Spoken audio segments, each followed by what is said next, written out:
반갑습니다. 대기업 양선입니다. 자, 이번 시간에는요, 한국 뷰티 이 산업이 역대급 수출액을 기록함으로써 주목을 받고 있는 기업입니다.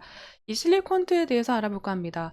자, K뷰티의 핵심은 앞으로도 이 수출액에서 나올 것으로 보여지고 있는데, 이 하반기 화장품 업종을 고를 때도 이 수출액을 계속 살펴봐야 된다는 이야기들이 있어서 수출액과 그 흐름에 대해서 오늘 살펴보고요. 자, 실리콘트가 북미 오프라인 유통 채널을 더욱더 확장할 것으로 보여지고 있어서 이러한 이 기사들과 그리고 내용들에 대해서 오늘 체크해보는 시간 가져보도록 하겠습니다. 전체적으로 이 수급이 다시금 돌아오고 있는 움직임이 소풍 나오고 있어서 이 실리콘트의 수급과 그리고 차트의 내용들까지 오늘 한번 짚어보는 시간 가져보도록 하겠습니다.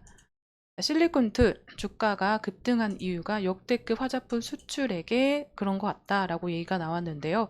관세청 무역 통계에 따르면요, 상반기 화장품 수출액이 작년 동기 대비해서 18.1% 증가한 약 48억 2천만 달러를 기록했다라고 나와 있습니다. 한화로는 약 6조 7천억 원으로 반기 기준 가장 많은 수치라고 보여지고 있는데, 이는 기존 최대치인 2021년도 이 상반기에 46억 3천만 달러를 기록한 바 있는데요.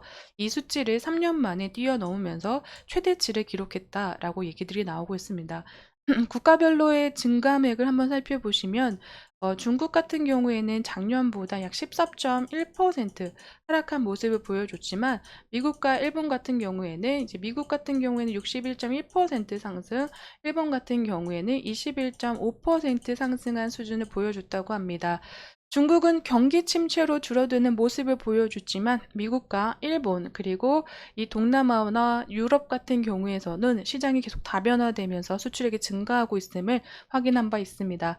실리콘트 같은 경우에는 국내 화장품 브랜드 사들로부터 상품을 매입해서 이를 해외 유통 채널 업체 및 이 최종 소비자에게 판매하는 중간 유통사 역할을 하고 있는 기업입니다. 매출의 대부분이 해외에 있는 이 중소 유통 업체로부터 발생이 되고 있는데요. 실리콘트 같은 경우에는요, 국내 화장품을 판매하고 싶은 해외 유통사는 이 웹사이트에서 한 번에 여러 브랜드들을 다양하고 많은 상품들을 빠르고 편리하게 주문할 수 있고, 이 회사의 가격 협상력도 굉장히 우위에 누릴 수 있다라는 얘기들도 나오고 있어서 실리콘트를 높게 평가했고요. 회사의 주요 매출 지역에서 직접 지사와 물류센터를 운영하고 있기 때문에 재고 수령 및 주문 대응도 굉장히 신속한 편이라고 나와 있다고 합니다. 어, 이 증권사에서는요, 실리콘트가 어떤 브랜드가 잘 나가든 수혜를 볼 수 있는 구조를 갖추고 있다. 그렇기 때문에 실리콘트는 각 취급 품목수를 굉장히 낮은 이 초도 매입량을 굉장히 낮게 일단 기준을 설정하고 판매 그리고 마케팅 실적에 좋은 경우에만 매입량을 점차 늘려나감으로 재고 부담을 줄인다고 합니다. 그 덕분에 회사는 브랜드 포트폴리오를 다변화하면서도 과잉 재고 문제를 단 한 번도 겪은 적이 없는 기업이라고 나와 있고요. 고속 성장하고 있는 현재 인디 뷰티 브랜드들을 여러 발굴했다고 합니다. 어, 예를 들면 뭐 조선미녀나 티리티리 같은 경우에도 실리콘투를 통해서 유통을 했었죠. 이 덕분에 이 회사는 개별 브랜드들의 흥망성쇠 없이 관계없이 어떤 브랜드가 잘 나가든 수혜를 볼 수 있는 구조를 갖춘 이 기업이라고 보고 있습니다. 이러한 흐름들이 계속 이어지고 있는 가운데 전문가분들은 하반기 이 화장품 업종에 대해서 보실 때도 투자의 핵심은 이 수출에 나와 있다라고 얘기들이 나오고 있는데요. 전체적으로 이 K뷰티의 힘은 수년간 실력을 키워온 결과라고 나와 있죠. 2010년대 중국 중반 이제 중국에서의 인기를 굉장히 크게 누렸던 이 한국 화장품이 현재로서는 국가 채널을 더욱더 다각함으로써 제2의 호황기를 맞이하고 있습니다.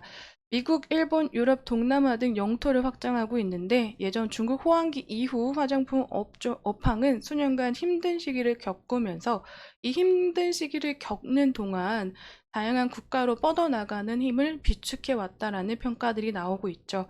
그래서 요새 아주 오랜만에 강력한 빅사이클을 맞이함으로 인해서 현재 바쁘고 힘들지만 즐겁게 일을 하고 있다고 합니다. 이러한 성장 추세가 계속 이어져 나가고는 있지만요, 어느 정도 리스크적인 부분도 있다라고 표현이 되고 있는데요. 수출액이 전월 대비 감소하는 구간은 얼마든지 나올 수 있다. 지난 5월에 비해 6월에 감소했기 때문에 그 우려감이 화장품 주가에도 미쳤던 영향이 있었죠. 이제 막 해외 판매를 시작하는 업체들이 아주 많다는 것도 사실적인 거고요. 하지만 이런 상황에서 크게 걱정할 수준 아니라고 보여지고 있는데, 전체적으로 수출 둔화 우려는 아직 이른 상황이고 성장 추세는 여전하다라는 것이 전문가들의 평가이기도 합니다. 하지만 이 물류비가 상승되고 수출국의 규제가 변화되면서 우발적 품질 이슈에 따른 이미지 훼손 등의 변수도 지켜볼 필요는 있다. 하지만 이 중간 유통사의 역할을 하고 있는 실리콘투가 재고 관리에도 굉장히 잘하고 있는 부분이기 때문에 이미지 훼손 부분에서는 어느 정도 가만히 되지 않을까라고 생각이 되고 있고, 수출 둔화에 대한 우려가 아직 이르기 때문에 전체적으로 이 성장 추세, 수출액의 증가의 추세는 여전할 것으로 보여지고 있어 이러한 흐름 자체도 계속해서 실리콘주에게 굉장히 좋은 수혜로 다가올 수 있는 부분이 아닌가라고도 생각이 되고 있습니다.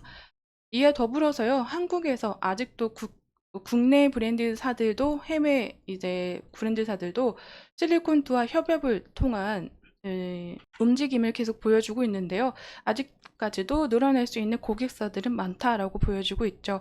애경산업 같은 경우에도 이 뷰티 유통 플랫폼인 실리콘투와 미국 화장품 산업을 위한 MOU를 체결함으로 인해서 지난 4월, 이제 6월에 초도 물량이 이미 납품이 됐고 하반기에는 선크림이 추가로 되면서 아직은 초기 단계이지만 전체적으로 실리콘투와 손을 잡고 계속 하반기에도 미국에서의 행보를 이어갈 것으로 나타나 있고요.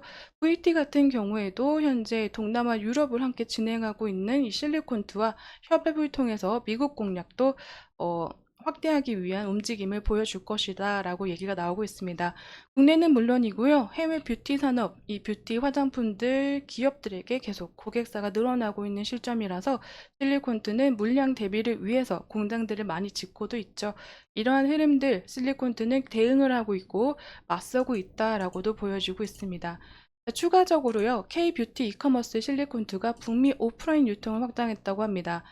미국 오프라인 매장 모이다 1호점에 이어서 캐나다 스코시마트 출점이 지속될 것으로 나타나 있는데, 모이다 같은 경우에는 현재 제품을 기업을 고객에게 제품하고 있는 공급하고 있는 이 사업자를 위한 일종의 쇼룸 구실을 하면서 미국에서는 이 2호점, 3호점의 오픈은 아직 확장 여부는 정해진 바 없지만 이 스코시마트 매장은 지속해서 늘려나갈 것이라고 얘기가 된 바 있습니다.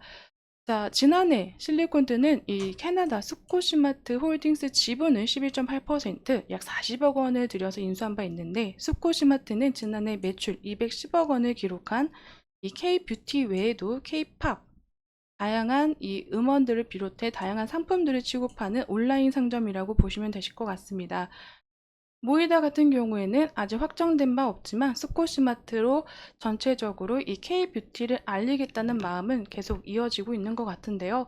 실리콘투 관계자가 말을 덧붙여서요, 북미 중심에 흥행해가고 있는 이 K-뷰티 시장은 성장 여력이 아직까지 충분하다라고 생각이 된다고 합니다. 특히 이커머스에서 쌓은 경쟁력을 이 오프라인 유통산업에 강화에 활용할 수 있게 됐다. 그리고 캐나다에서 오프라인 리테일 점포를 계속 지속해서 늘려가 나가는 것을 구상하고 있으며, 오프라인 유통산업은 K-뷰티를 온라인에 국한하지 않고 생활 문화권으로 더 침투시켜서 사업 전략을 만들어낸다. K-뷰티 인지도를 한 단계 더 높일 수 있는 방법이기도 하다라면서 오프라인 유통산업도 굉장히 중요하다라고 말을 덧붙인 것 같습니다. 전체적으로 온라인에서 충분한 인기를 가져갔고 K-뷰티를 알리는 데 한몫을 했기 때문에요. 오프라인 매장에서 실질적으로 고객들과 접점을 가져가면서 어떠한 또 이 실적에 견인할 수 있는 매출의 흐름을 보여줄지는 계속 지켜보도록 하겠습니다. 실리콘트 같은 경우에는요, 화장품 대장주격의 움직임으로 1분기에도 강력하게 상승의 흐름세를 가져갔던 기업입니다. 제2의 화장품 호황을 맞았다라는 이슈들과 더불어서요, 실리콘트 자체적인 이 실적의 움직임까지 더해져서 기대감과 그리고 전체적인 전망치가 합쳐지면서 주가가 크게 상승한 바 있습니다. 현재로서도 이 상승의 흐름세를 가져가고 있다라고 보여지고 있는데, 이 수출 둔화가 우려감이 나왔던 6월의 흐름이 떨어지긴 했지만요. 전체적으로 상승의 흐름세로 금일에도 이 정배열 부분에서 움직이고 있다라고 보여지고 있죠. 현재로서는 기관의 매수세에도 불구하고 외국인의 매도세가 강하게 이어지면서 조정의 흐름세가 나오고 있지만요. 이 전체적으로 이 연기금과 그리고 기관의 매수세가 끊임없이 나와준다면요. 현재 상승의 흐름세는 더 지켜질 것으로 보여지고 있습니다. 실리콘트의 2분기 실적 발표는 8월로 예정이 되어 있습니다. 전체적인 화장품 업종들이 7월 말과 8월에서의 움직임 안에서 실적 발표가 이루어질 것으로 기대가 되고 있는데요. 이런 시점에서 다시 한번 1분기 같은 이 실적에 대한 기대감이 반영되고 수급과 거래량이 전체적으로 돌아오는 시기에 추가적인 상승 요령은 충분하다라고 보여지고 있습니다.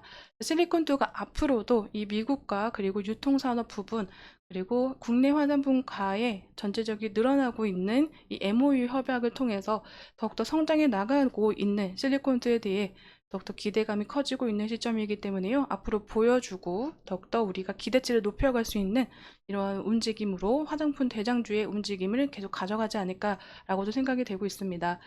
현재적으로는 단기적인 움직임 안에서 수급과 거래량 반드시 확인해 가시면서 투자 계획 세우시기를 추천드릴 거고요. 현재 실리콘드에 대한 이야기는 여기서 마무리 짓지만 전체적으로 2분기 실적과 또 업데이트된 내용들, 사업의 흐름들이 나타나는 즉시 영상으로 빠르게 찾아뵙도록 하겠습니다. 제 영상에는 개인적인 견해와 의견들이 들어가 있기 때문에요. 투자하실 때는 반드시 참고용으로 사용해 주시기를 추천드리겠습니다. 그럼 오늘도 시청해 주셔서 감사드립니다.